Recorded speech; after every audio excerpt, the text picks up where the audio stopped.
Bonjour, aujourd'hui vous allez apprendre comment on peut exprimer la cause en français.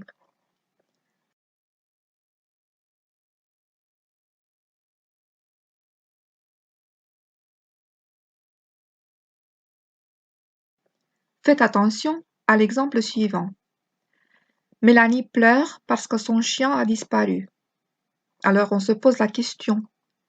Mélanie pleure pourquoi? Parce que son chien a disparu. Si on établit l'ordre des faits, on obtient son chien a disparu, c'est la cause. Elle pleure, c'est la conséquence. Dans ce cas, la proposition qui exprime la cause répond aux questions. Pourquoi? Pour quelle cause? Donc, la cause indique ce qui se passe d'abord.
Si vous avez bien compris la relation logique cause-conséquence, je vais vous présenter les manières par lesquelles on peut exprimer la cause. Voici le premier cas de construction sans complément circonstanciel de cause. Le premier exemple. Malade, l'employé ne pourra pas aller travailler. Le deuxième exemple. Il est malade, il ne va pas travailler. Le troisième exemple. Il n'est pas allé travailler car il se sentait vraiment mal. Qu'est-ce qu'on observe dans ces propositions? La cause est exprimée avec un adjectif qualificatif ou un participe épithète détaché, on disait aussi naguère mise en apposition, avec une proposition indépendante juxtaposée, c'est-à-dire séparée par la précédente ou de la suivante par un signe de ponctuation, virgule, point, virgule ou deux points, avec une proposition indépendante coordonnée par la conjonction de coordination car ou la locution adverbiale en effet.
Voici le deuxième cas de construction avec un complément circonstanciel de cause.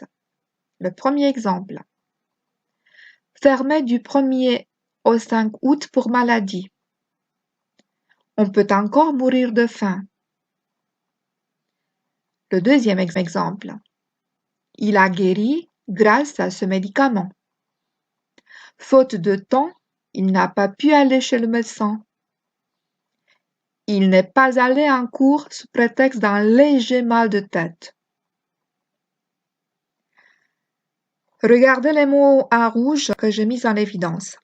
Alors, dans ces exemples, on exprime la cause avec un groupe nominal prépositionnel.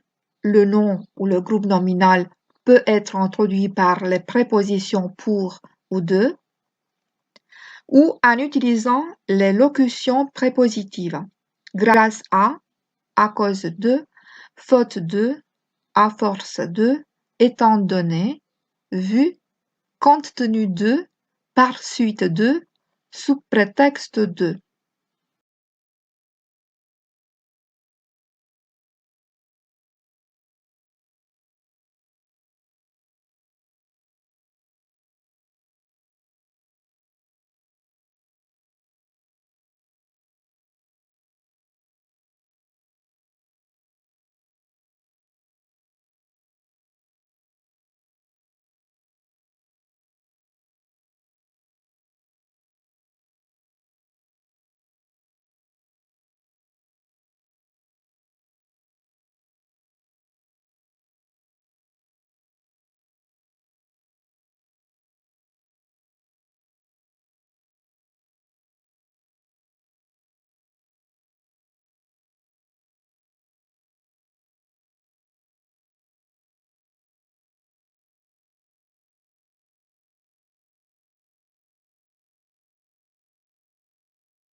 On reste toujours au deuxième cas de construction avec un complément circonstanciel de cause, mais avec d'autres exemples. Le troisième, il a rechuté pour ne pas avoir pris régulièrement ce traitement.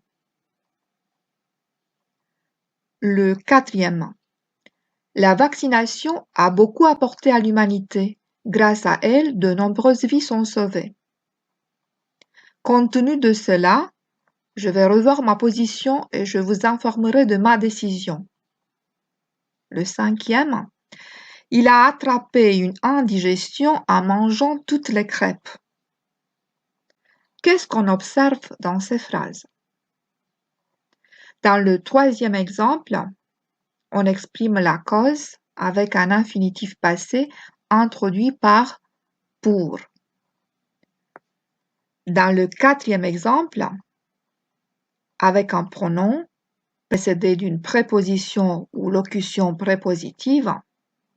Et dans le cinquième exemple, on exprime la cause avec un gérondif.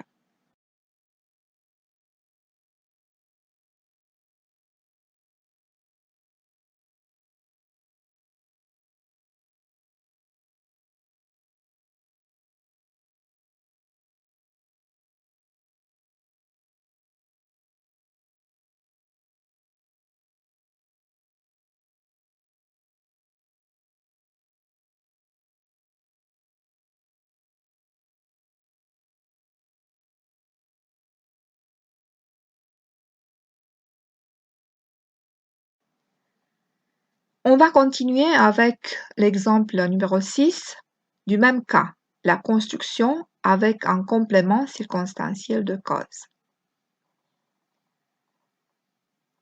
Son bébé ayant une forte fièvre, la jeune maman a dû aller le chercher à la crèche.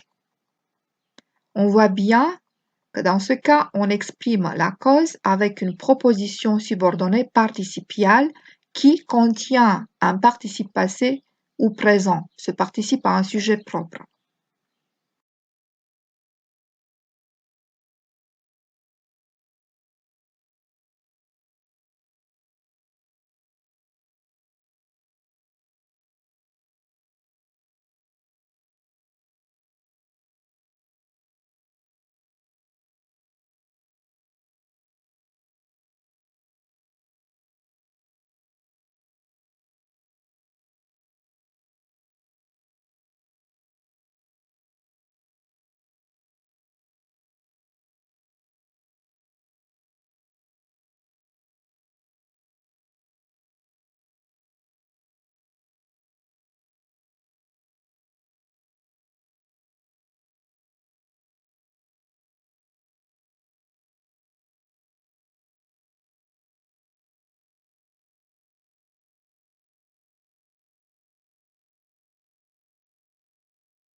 Enfin, on arrive au cas numéro 3, construction avec une subordonnée circonstancielle de cause.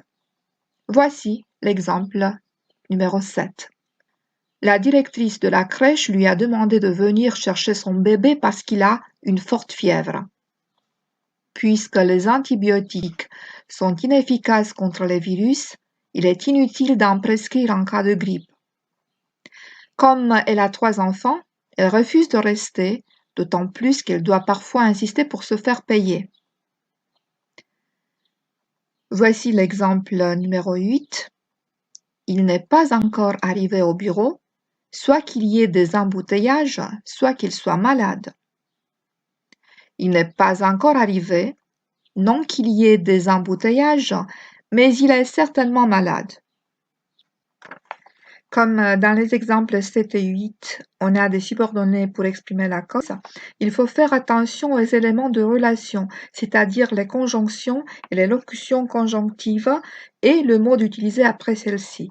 On utilise l'indicatif après les conjonctions et les locutions conjonctives parce que, comme, puisque, vu que, sous prétexte que, étant donné que, du fait que, d'autant plus que, du moment que.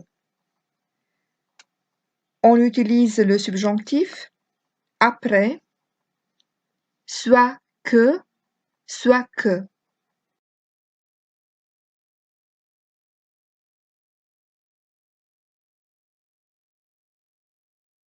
J'espère que cette vidéo vous a plu et qu'elle vous aidera à bien maîtriser les constructions qui expriment la cause. Merci de votre attention. À la prochaine!